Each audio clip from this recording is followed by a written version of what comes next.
34,35,174 appeal 11 তারিখ অবধি file হয়েছে ট্রাইব্যুনালগুলোতে। সেক্ষেত্রে যত সংখ্যক মানুষকে বাদ দেওয়া হয়েছিল অ্যাডজুডিকেশনে, তার থেকে বেশি আপিল ফাইল হয়ে গেছে অলরেডি ট্রাইব্যুনালগুলোর কাছে। 11 তারিখেই যে পরিসংখ্যান আমরা দেখি সেটাতে 34,35,174। সেক্ষেত্রে যারা 11 তারিখ অবধি ফাইল করেছেন ট্রাইব্যুনাল, আজ থেকে ট্রাইব্যুনাল কাজ স্টার্ট করছে, তারা কি ভোটে অংশ নিতে পারবেন?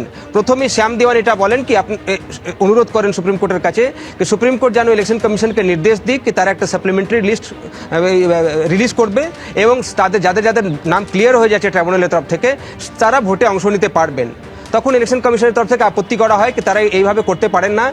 ভোটার লিস্ট বানানো একটা আপডেটেড প্রসেস থাকে, অনগোয়িং প্রসেস থাকে। ভোটার লিস্ট তারা আপডেট করতেই থাকেন যত নতুন ভোটার আসবেন, এলিজিবল ভোটার। কিন্তু ভোটে অংশ নিতে তারাই পারবেন যাদের নাম 6 তারিখ অর্থাৎ প্রথম দফার জন্য ফ্রিজ হয়ে গেছে এবং 9 তারিখ দ্বিতীয় দফার জন্য যে ভোটার লিস্ট ফ্রিজ হয়ে গেছে সেই অনুযায়ী তারা ভোট করাবেন।